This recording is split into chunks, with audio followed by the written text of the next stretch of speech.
Hello, everyone. Welcome to our speaker series. I have with me my really good friend from Cal Poly, Alexander Silva. Say hello, Alex. Hi.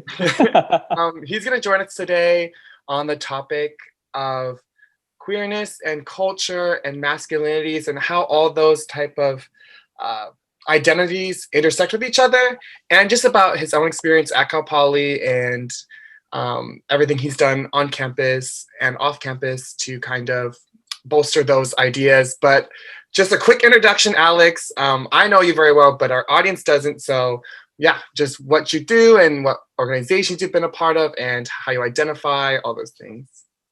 Yeah, definitely. My name is Alex. I use he, they pronouns. Mhm. I have been a part of a bunch of different organizations in some unofficial roles. The ones that I've been a part of in official roles is I've been a part of New Student Transition Program. So our orientation program as an orientation leader, both as a regular orientation leader, as a cross-cultural experience orientation leader, and as I've also been involved in Filipino cultural exchange as a education resource coordinator, cultural coordinator, and also a political affairs coordinator. So just a few things that I've done. And I've also done a lot of diversity, equity, and inclusion work inside the biomedical engineering department here at Cal Poly within the last couple of years. And yeah, that's a little bit about what I do. That's sick. You do so much for Cal Poly. We're so lucky to have you on campus. Um, and I personally know how much you do for the organizations and clubs that you're a part of. You're a super hard worker.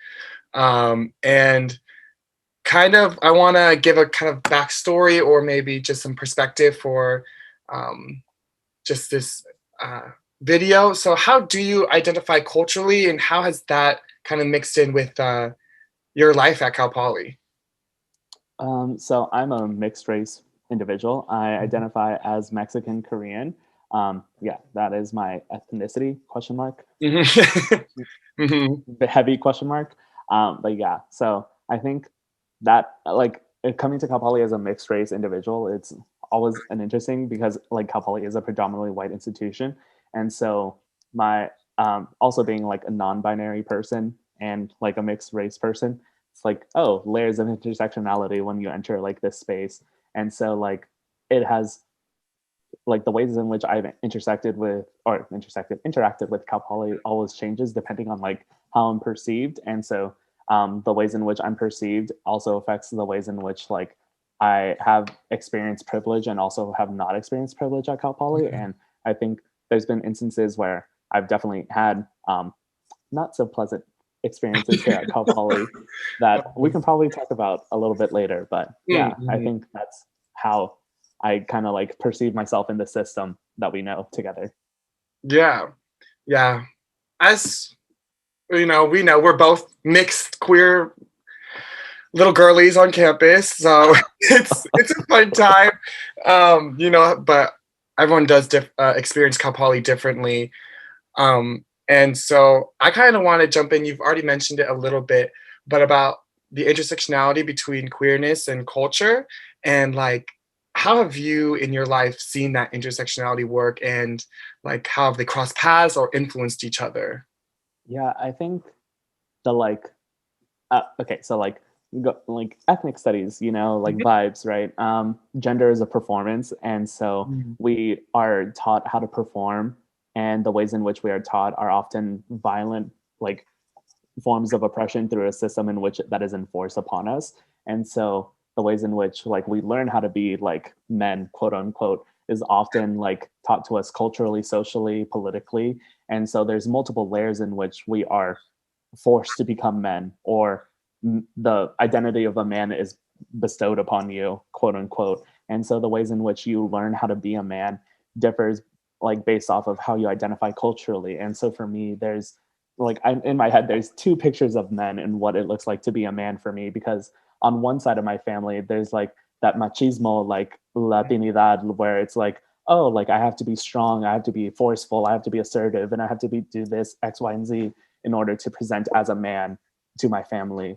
And then there's the other side of my family in which where it's kind of seen as like, oh, there's different ways in which men are perceived. based off of what like ethnicity or like cultural perspective I'm looking at myself in. And so I think those are some of the ways in which like my queerness has intersected, because I don't like my queerness, I don't identify with those like roles. And I also kind of have identified with other roles. And so one of the other roles that I really identify with is the role of a caretaker. And why is it seen that as a man or male identified individual, you can't be a caretaker? And why is it that care is not restricted? Or why is care restricted to one perceived gender versus another? And why is it seen like feminized in the ways in which you empathize and care for others? I think is one of the ways in which my queerness has kind of intersected with like masculinity. And I don't see myself aligning to this role of like dominance or assertiveness, and the ways in which that you kind of enforce your gender through this like notion of violence. Because I think what is their name? There's this one like scholar, I think it's Ocean Vuong. If you've read anything about them, I'm gonna terribly misquote them. So Go for it. Post editor, if there is that, insert quote. But the way they talk about often how the identity of being male is like created through violence. And so we always affirm each other's identities by saying, oh yeah, you killed that, oh you're killing it, like you're doing this. And those are often seen as like positive words, and like we build our identities through words of destruction, and I don't identify with that. And so I think like the idea of me being non-binary is because I reimagine myself beyond being perceived male or masculine. And I don't necessarily I like align myself with femininity or being like effeminated. And I think that is like the ways in which my queerness also intersects, because I don't want to be limited by this gender binary. I see myself outside of it. And what can I become when I'm not in a system that is forcing me to pick one or the other? Why can't I be both, more, neither? And I think that's really how I identify like with my queerness and masculinity, and how those intersect, and like layering like culture on top of that. Like sometimes I like it our cultural roles are also so like strictly gendered, because like the cultures I come from are like very like patriarchal. And so the ways in which like patriarchal roles are all often seen as like, oh, you're the breadwinner, oh, you're emotionally distant, oh, like you're not there for your family, you can't show feelings, you have to be strong, resilient, you have to be the one that is always like off to the side, distant and away. Or at least from what my perspective and my lived experience has been like, that is how I've seen the males or men typically portrayed in my family. And so I don't know if I can identify with that, and I don't know if who I am aligns with those perceived roles. And so the ways in which that like my queerness often is antagonistic to being like this perceived male, because I mean I have a beard, like, you know, a motherfucker. I know. Um, an individual on the street is going to be like beard dude. And so I'm always going to, I have this idea that I'm going to be perceived as male, but people's perceptions and my own ideation of myself don't always align. And so that always tends to lead to conflict and a lot of like tension. And so I think like this performance of being man that I'm sometimes good at, sometimes not good at, you know, I think is often at clash with how I see myself and how my cultural roles kind of have brought me up to be. Mm. That was Yeah. a lot of word vomit. No, I totally see where you're coming from, and like see that perspective. And I love how you use the word like antagonistic, like that. I was kind of trying to ask, um, do sometimes your queerness, because for me personally, like my queerness can like be in antagonist to my culture, or it can distance myself from my culture, even though culture is such a huge identity in our lives. And so do you see that for yourself, that sometimes, even though I know that you are very attached to culture, as you've been a part of many cultural organizations and emphasize being a person of color in your field, that type of queerness, and honestly, we have this like kind of the colonial perspective of patriarchy, because let's be honest, most homophobia or queerphobia is from a colonizer perspective, a Western perspective. But that many times that can be an anti to some of the set male cultures that we have. So do you see that for yourself? You said it before, but could you elaborate on it? Yeah, I definitely see, like, sometimes to get closer to your queer identity, you think that you lose connection to your cultural identity because Mhm. um in certain areas of like both my home countries, like queerness is taboo. Queerness is seen as, oh, you don't talk about that. Queerness is seen as something that you don't talk about for your safety. Mhm. And some people are still in areas in which they're not able to. And so sometimes connecting to queer identities, going to queer spaces means that you do have to shed or assimilate yourself into like more Western roles because the only representation that we see of ourselves is through Western media. And so Mhm. I think that's changing, and I think the ways in which we will see queer identities will be changing from our own home countries. And I think that there's a lot of different discussions going on, and I should acknowledge those without just saying general statements. But I think for me, it's here at Cal Poly at least, it's sometimes like even still here, like in cultural organizations, I still hear offhand comments or like negative things about queerness. And so the ways in which that like cultures and queerness have been pitted against themselves, and a Yeah. lot of places have been colonized, and a lot of um, homophobia, transphobia, and phobias of many have been introduced via colonization. And so there's I don't want to say that like, oh, I don't want to say that culture is the antithesis to queerness, Mhm. but in the current structure being positioned here in America, it's it feels that I have to give something in order to align myself with one identity or another. And I think that's what's it called? There's this thing called like it's like privilege bargaining basically. And so like Mhm. you have to trade like one privilege. If you're privileged somewhere else, you have to like give up some other identities in order to further align yourself with your more privileged status. And so it's like you see it's like a trade and balance basically, because privilege is a spectrum and people are going to receive different privileges based off different identities. And so I think sometimes being aligned with queerness, you get more privilege because you get to achieve or attribute something like with a more like positively aligned group. And sometimes Mhm. like being a cultural or aligning yourself with a cultural identity gives you a different set of privileges. And so it's like you constantly pitting yourself against each other, and it feels like you're being torn in multiple directions. And so I know sometimes in certain spaces and with my family, I can't talk about queerness or queerness is taboo. And like I'll still get the comments of like, "Oh, where's your girlfriend?" Da da da da. Da. And Uh-huh. I'm like, Yeah. cool, cool, vibes. But it's just like it often feels like I have to hide myself in different spaces, or I have to adjust like who I'm performing as, because like we kind of talked about it before, but like being a person at Cal Poly is in a predominantly white institution. You kind of give a performance based off of the space that you're trying to occupy.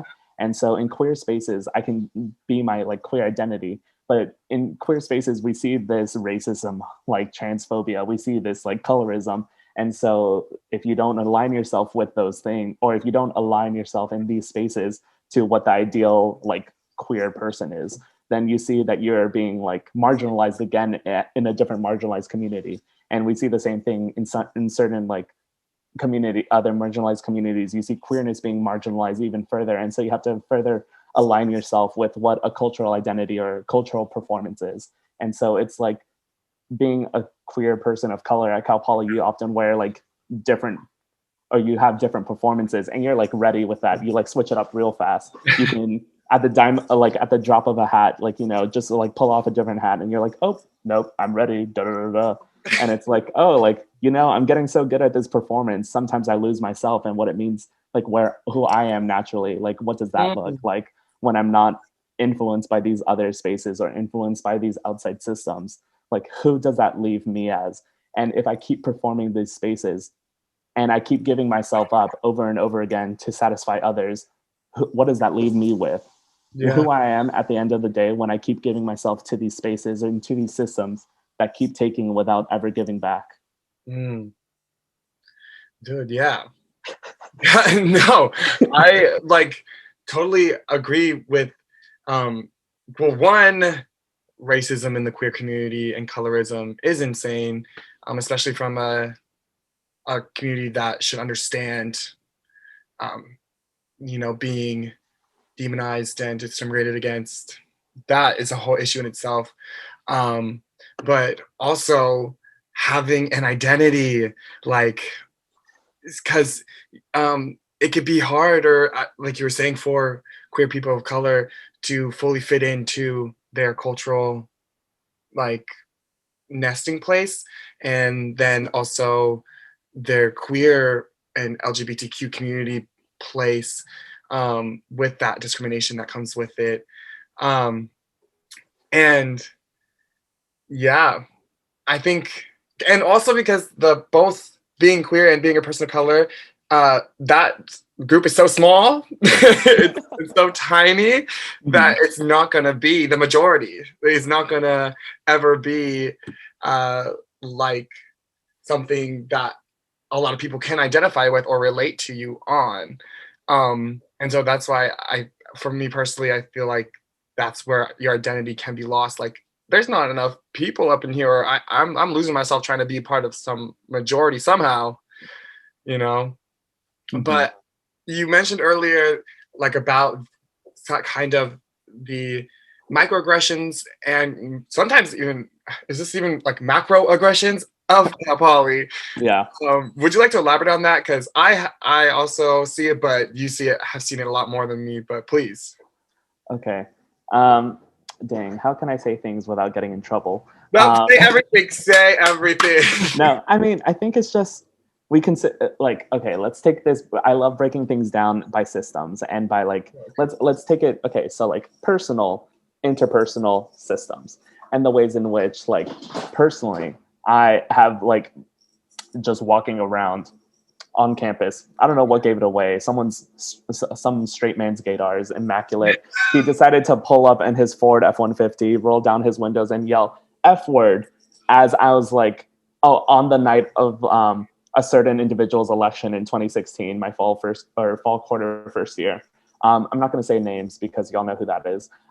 But people were out celebrating, and I remember like feeling terrified that night of like just like the campus environment. And I remember I was walking to the Ave to get some food to console myself because I was sad. And I remember it wasn't even that late. It was like 10 p.m. And I just remember like walking down from Cerro to the UU. I'm passing by like the administration building, and I just remember like hearing this like huge truck slow down pass by me, and I was terrified. I don't know what was going to happen, and then like sure, it's just a word that has a history of hurting people. But I just remember that instance of being terrified of like, oh, I don't know what's going to happen. I don't know why this is happening to me. But I remember that like that person like yelling that word and being on campus. There was like also that night there was just a lot of cops rolling around, and I remember being yelled at, and then the campus police stopping me like as if I was the person at fault. And then they were like, "Oh, what are you doing? What's going on?" Da da da. And I was like, why am I being the person asked more information? Why isn't the person in a vehicle getting asked or stopped, or why like are they getting to walk away? And I just remember that was like one personal instance and interpersonal instance. And like institutionally, I just remember that there's always not a lot of support for just like spaces. And I remember like we were consistently fighting to get more space for the Pride Center. And I remember for so long the Pride Center being a small how do I say this, closet, Uh, and only recently getting like which further white people know a upgrades. lot about, which queer people know a lot about the closet. We yeah, and like why is it that it's a tiny closet Mhm. anyways? But I remember we're still fighting to get more space, and then like again, it's always a conversation with administration of how, oh, there's not enough space, there's not enough funding. Why isn't there enough funding? Why do we think that we don't have students from diverse backgrounds or underrepresented minority students? Because we don't have facilities on campus that help support them, that we don't have these resources. If we created a more inclusive environment for the students we have now, we would be better equipped to help students that we do get in the future. And we'll see, and how are we tangibly changing the ways in which the institution is affecting these students? And how do we improve that? How do we have a more diverse faculty and staff? How can we change our like recruiting efforts, our hiring processes? Who are we asking for help? Who are we hiring? Who are we reaching out to? How do we like those are things that the system institutionally needs to change in order to like create an environment that is more inclusive and more directed towards helping our students, and how can like we do that like as a whole, like, and implement that so that we can get more students that are of a more diverse background, if that is the goal of the institution. And we haven't seen those changes. We consistently hear about these changes wanting to be done, but who is keeping the system accountable? Who is keeping the administration accountable? And are the students who are consistently doing this work, are the faculty that are consistently doing this work being acknowledged, being compensated fairly? And how do we continue to keep the administration accountable for this? I think is like just a lot of interactions that I've had with Cal Poly. And like because I have like this like intersectional like perspective, I'm always going to consider these things whenever I'm interacting with an institution that has a lot more power than I do, that has a lot more authority than I do. And I always know that like I can only do so much before I put myself at risk. And how do I do it? How do I continue to make changes when I know that there's students that are suffering in silence? And that's the part that always gets me, because I know that there's so many things that just go unreported because the institution has not been supportive in the past, and that people have reached out for resources before and have still have unmet needs. And I know I am in a more privileged space where I have access to institutional power that others don't. And so I can't stop because I have to keep doing more. Mm. And you do. Oh my gosh, it's sick. Thank you for all the efforts and your like concern for the people of color on campus. Um, and so, what kind of changes? Because as you said, Cal Poly does say a lot of things about wanting more diversity and wanting more inclusion. But what do you think would you want to be the kind of like the biggest change for Cal Poly in terms of like inclusion of people of color and also inclusion and like changes about um, masculinities and gender expectations on campus? That is such a hard question. My brain is so small. I cannot think of anything. No, I think do anything. I think for me, I really appreciate the work that the Men's and Masculinity Center do in order to change like the perception of what masculinity is, and the ways in which masculinized folks like are perceived, and the ways in which we can redefine those roles. And I want to see. Here's the thing: all these diversity centers just need more funding. Give them all the money. Give them all the Let's be money. real. Let's be real. Give them all the money. Let them do the funding that they need to do. Let them get the, because I think if we don't have the people on campus that can do the work, let's reach out to people that can do the work. Let's and compensate them fairly for it. If we're going to have people of color, specifically BIPOC, like Black and Indigenous people of color, come reach out and put in emotional labor and also academic institutional labor for us, compensate them fairly, and make sure that their voices are being centered in these discussions. Make sure that the students being impacted, their voices are being centered in these discussions, and making sure that the most marginalized folks are, if we can help the most marginalized folks, then we can help everyone. Because we always say this whenever we're trying to do this work, but like, I'm not free until everyone else around me is free. And so that is the mentality that we need to have when we are trying to institutionalize this work. And we need to reimagine what our systems can look like, so that it doesn't have the perspectives that we always have about like what certain individuals look like impact the way that we like interact with each other. Because I think we're trying to do so many things, and I think it's hard to like really like start in one place. But I think it's just giving the folks that lack the power, giving them more power and giving them more access and more funding. Because I think that honestly, like, these centers do so many amazing things already with the budgets that they can have. Imagine what they can do if they're actually supported, if they're actually given what they're worth, and like giving more students the spaces that they deserve, and not being forced to be in a small closet off the side in Yu-Gi-Oh. Like, I hope to see spaces that flourish. I hope to see spaces that allow students to be themselves, and there's no expectations of who you are. You can just show up, be as you are already, and be appreciated, be fully met with love and unconditional support. I think that's what I want to see change from this institution. Am I going to see it in my lifetime? God knows. Mm-hmm. But that's what I'm looking for. I don't want to see like just more like just random things added to campus. I would love to see just the intentionality behind spaces and the ways in which they are funded and supported. I want to see more people than just these communities come out to these events. I want to see new faces from campus entering these spaces with everyone's going to be a little shy. We're all a little shy. I'm very shy, if you can't tell. But if you can't tell, but I want to see new people in these spaces, and I want to see more people learning and more people growing, because we'll all grow together if we can help each other. And I think that's what I really want to see. There's no one specific thing that I can like imagine. I just want everyone to like envision a future where there is no expectation for who you are, Mhm. because that's what I see for myself. I think what I identify as a non-binary, I think of I am more I am more than one expected role of me. I can be perceived as masculine, but I am more than that. And I know I am more than that. And I will give you everything that I have, like femininity, masculinity, all of it. And you can accept it graciously or not accept whatsoever, because I know who I am and that won't change. So I hope you get to know me too. Literally per. Wow. Yeah. Thank you so much for speaking your experience and speaking your truth. And y'all heard him. Y'all heard him. He said, "Fund me, fund the people on the campus, fund Give the them people who are funding. trying to make it a better place, so we don't have people in trucks doing all that." Uh, I'm just saying. But yeah, thank you so much, Alex, for speaking about the issues on campus and your experience with gender and masculinity.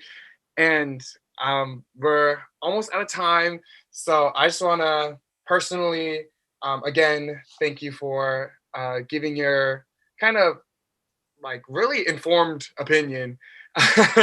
And um, thank you all for watching, and we'll see you next time on this speaker series. All right, bye. Thank you, Alex.